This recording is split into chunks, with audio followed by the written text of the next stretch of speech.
Okay? Get away from us with this. Now let's move on. Let's talk about Jonathan Majors. Okay.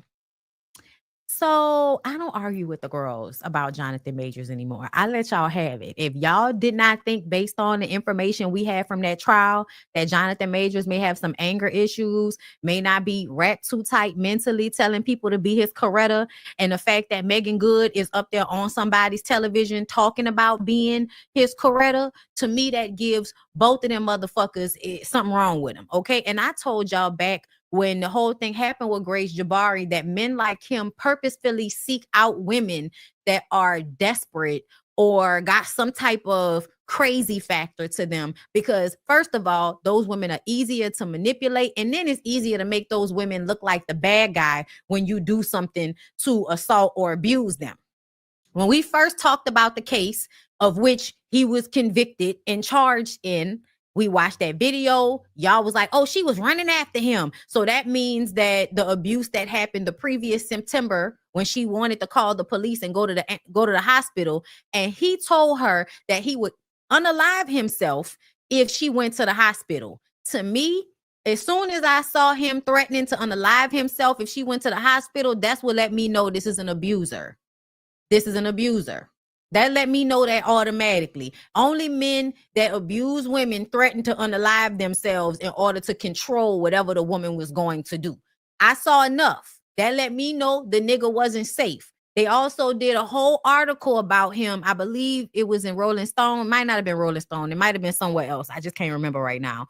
But they did a whole breakdown of his history of being volatile, his history of being successful, but also being mean and going at people in a way that made them feel uncomfortable. A lot of men know how to, extend themselves energetically in a way that makes it so that they go right before they get to the point where somebody can actually call the police on them.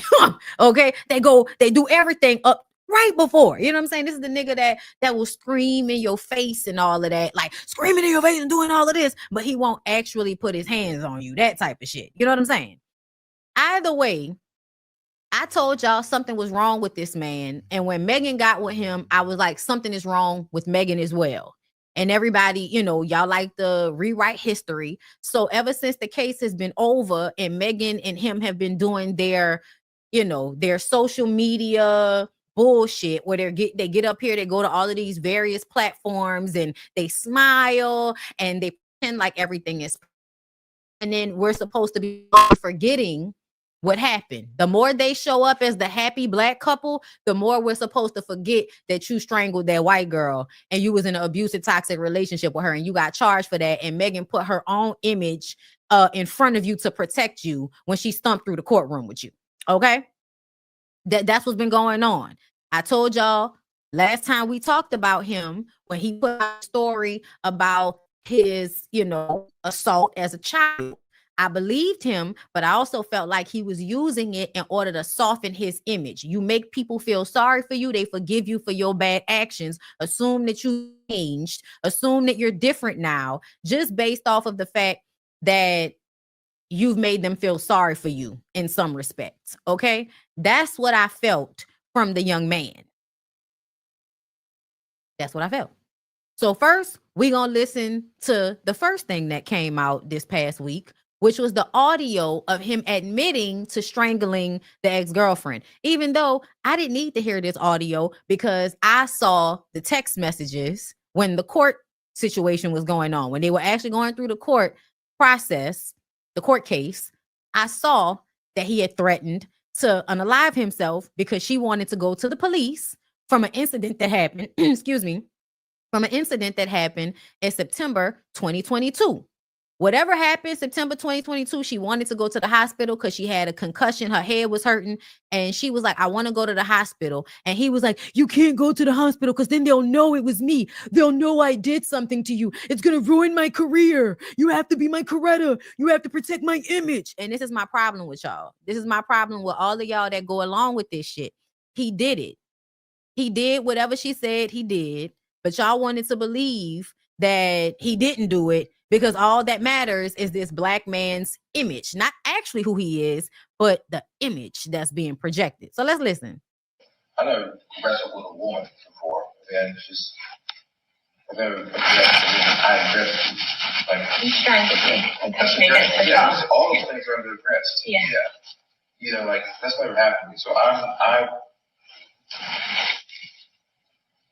because I said something sarcastically, if in your eyes. Clearly it's more than that. Yeah. Clearly that something inside of you. I never wrestled with a woman before, and it's just I've never I addressed like you strangled me and pushed me against the car. All those things are under addressed. Yeah. So I need for y'all to understand what she's talking about happened in September 2022. This is before the incident that happened in what was it? April or something like that. It was early 2023 when the shit happened and we saw the video, and that's what they went to court for. But the court used the previous situation to prove that he was being abusive towards her, right? So if you didn't understand, because, you know, she's holding the phone, she was recording him. Y'all get mad when women get evidence, but they usually get evidence because somebody has already done something and then lied about it. So now the next time you do something, I need to get proof because you're going to act like I'm crazy. Most women understand this when they're in abusive relationships. At some point, you're going to have to start documenting this shit. Okay? Because when you try to get out, when you try to leave, people won't believe you. I don't know why y'all get mad when women start to collect evidence. Be more mad about the fact that they have evidence to show you versus being mad that they got the evidence, okay? But in the audio, Majors openly acknowledges that he aggressed Jabari. Such weird wording, right? Expressing shame and insisting that he had never aggressed a woman before. I don't believe him.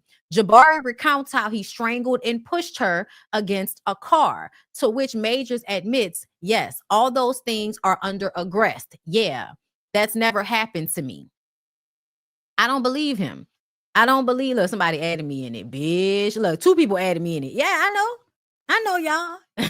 I saw it.